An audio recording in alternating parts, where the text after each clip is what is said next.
रूस ने आखिरी फैसला कर लिया है, परमाणु युद्ध जरूरी है। बेलारूस में पुतिन का परमाणु बम तैयार है और रूस को जवाब देने के लिए पेरिस में यूक्रेन ने परमाणु लड़ाई की तैयारी शुरू कर दी है। С праздником вас! С днем Великой Победы! Ура!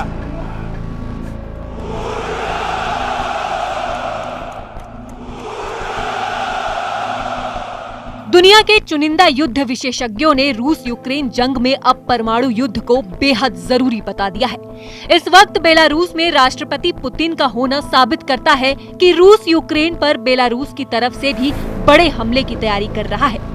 दूसरी तस्वीर में अमेरिका के नए नवनिर्वाचित राष्ट्रपति डोनाल्ड ट्रंप से मिलने यूक्रेन के राष्ट्रपति जेलेंस्की फ्रांस की राजधानी पहुंच गए।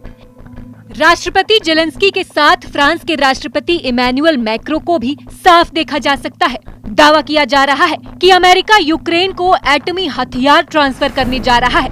इसी को लेकर पेरिस में आनन फानन में राष्ट्रपति इमैनुअल ने जेलेंस्की और ट्रंप की मीटिंग कराई है। फ्रांस यूक्रेन जंग में रूस का कट्टर दुश्मन बन चुका है और इस वक्त जो युद्ध की खिचड़ी पेरिस में पक रही है उसकी भनक पुतिन को लग चुकी है। इसलिए राष्ट्रपति पुतिन ने बेलारूस में राष्ट्रपति अलेक्जेंडर लुकाशेंको के एक जंगी डील की है।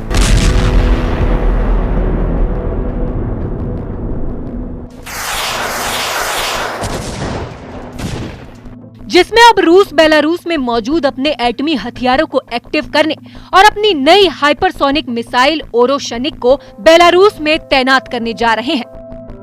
हम आपको यही दिखाने जा रहे हैं कि रूस, उत्तर कोरिया, बेलारूस और ईरान मिलकर कैसे ऐसी परमाणु जंग की तरफ बढ़ रहे हैं जो America, Ukraine, Britain, France, Germany और यूक्रेन की तबाही की बड़ी वजह बन सकते हैं।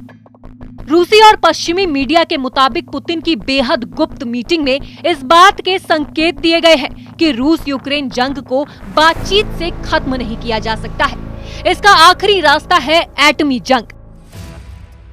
रूसी सेना वाकई में पिछले 33 महीनों से लाखों सैनिक जंग में खो चुकी है। यूक्रेनी रक्षा मंत्रालय के दावों के मुताबिक 1020 दिनों की जंग में रूस के 7,51,000 से ज्यादा सैनिक मारे जा चुके हैं।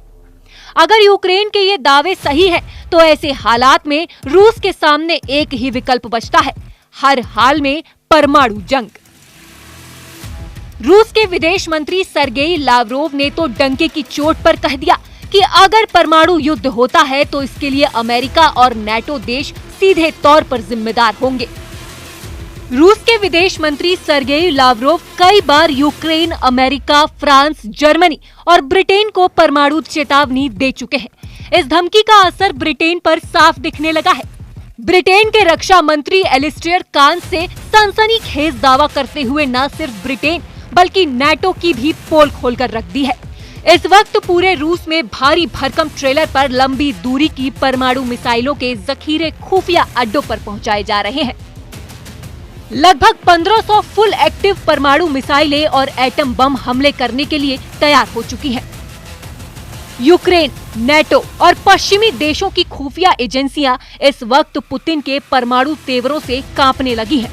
खबरों में दावा किया गया है कि 72 साल से पुतिन पिछले 48 घंटे में अपने टॉप कमांडरों और मंत्रियों के साथ मॉस्को से लेकर सेंट पीटर्सबर्ग तक लगातार परमाणु मीटिंग कर रहे हैं।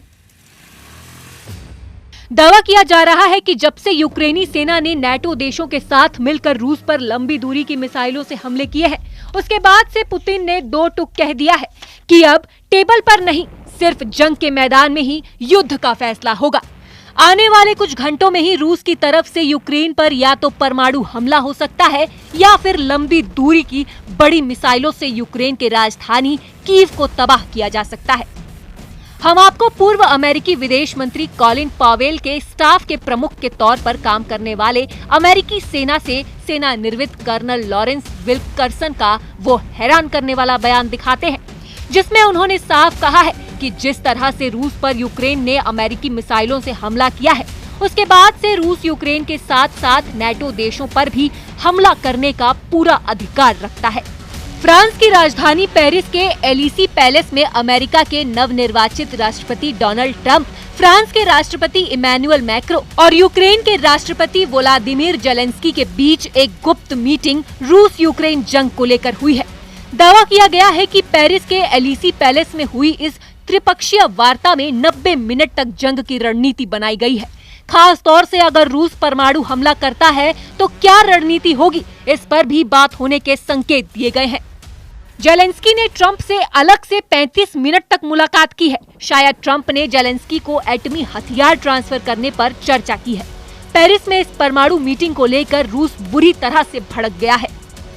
रूस और उत्तर कोरिया दोबारा से क्या जंगी प्लान तैयार कर रहे हैं और क्यों रूस के रक्षा मंत्री आंद्रेई बेलोसोव अचानक उत्तर कोरिया में किम के साथ उनकी परमाणु और लंबी दूरी की मिसाइलें देखने गए, इसे भी समझ लीजिए।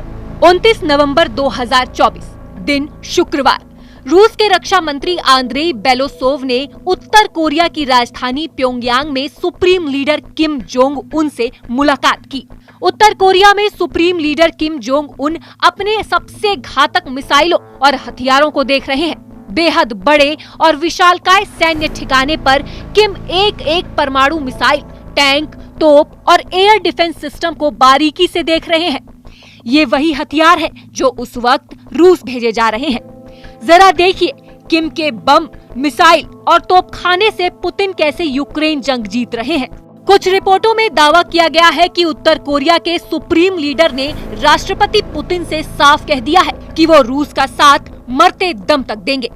दावा किया जा रहा है कि उत्तर कोरिया अपनी आधी से ज्यादा मिसाइलें रूस को दे दी है, जिसमें छोटी और मध्यम दूरी की मिसाइलें सबसे ज्यादा है। इसके अलावा उत्तर कोरिया ने अपना 35% तोपखाना भी रूस को दे दिया है, जिसमें उत्तर कोरिया की स्वचालित हावित्जर तोप M1989 25 से 30 मील तक 12 राउंड फायर एक बार में कर सकती है। खबरें तो ये भी आ रही हैं कि पुतिन ने किम से उसकी सबसे लंबी दूरी की परमाणु क्षमता वाली मिसाइलें हवासोंग 18 और हवासोंग 19 भी मांग ली है, जो जंग में गेम चेंज साबित हो सकती हैं। उत्तर कोरिया की लंबी दूरी की बैलिस्टिक मिसाइलें हवासोंग 19 7000 किलोमीटर तक मार करने की क्षमता रखती है। इसके अलावा रूस की तरफ से 12,000 उत्तर कोरियाई सैनिक यूक्रेन पर हमला कर रहे हैं। दावा ये किया जा रहा है कि जनवरी 2025 तक 15,000 और उत्तर कोरियाई सैनिक रूस पहुंच सकते हैं। अब ऐसे हालात में साफ है कि पुतिन यूक्रेन जंग को लेकर नेटो देशों पर परमाणु हमला कर सकते हैं। लेकिन सवाल ये भी है कि अगर पुतिन परमाणु हमला करेंगे तो क्या नेटो और अमेरिका चुप बैठेंगे?